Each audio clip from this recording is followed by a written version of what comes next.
काय करायचं.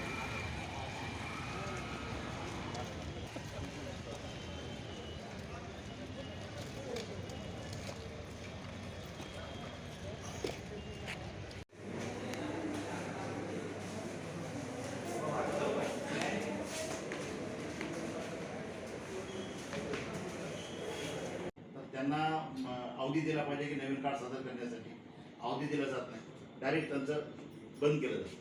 आणि 8 ते 9 आपली बुधवारी किंवा गुरुवारी वेळ आहे परवीन तालुक्यामध्ये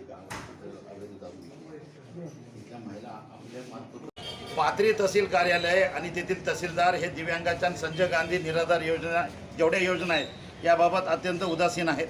त्या तिथे काही त्यांनी दलाल नेमलेले आहेत, त्या दलालाच्या मार्फतच फायली केल्या जातात. दिव्यांगाच्या फाईलमध्ये एखादी त्रुटी निघाली तर त्यांना नव्यानं फाईल करायलासाठी सांगितलं जातं, त्याच्यामध्ये मोठ्या प्रमाणात खर्च होतो. आणि आमचं म्हणणं आहे की ह्या सगळ्या त्रुट्यांमुळे आणि ह्या सगळ्या अडवणुकीमुळे मागच्या 8 ते 9 महिन्यापासून अनेक दिव्यांगाचे पगार झालेले नाहीत. ही अत्यंत गंभीर बाब आहे. आज आम्ही माननीय जिल्हाधिकारी महोदयांकडे तक्रार केली. संपूर्ण दिव्यांग बांधव आम्ही सोबत घेऊन आलो आहेत आणि आम्ही जिल्हाधिकारी महोदयांना सांगितलं की ज्या पद्धतीचं तहसीलदार पाथरी काम करत आहे ते अत्यंत चुकीचं आहे. त्यांच्यामुळे दिव्यांगांना आणि संजय गांधी निराधार योजनेमधल्या लोकांना न्याय मिळत नाही आहे. 50,000चं उत्पन्न काढण्यासाठी त्रास दिला जातो. 21,000चं उत्पन्न देणं बंधनकारक आहे. तुम्ही घरात चौकशी करा, माहिती घेऊन उत्पन्न प्रमाणपत्र द्या, असं असताना देखील उत्पन्न प्रमाणपत्र दिलं जात नाही. या सर्व बाबीवर आज आमचे जिल्हाधिकारी महोदयांची चर्चा झाली.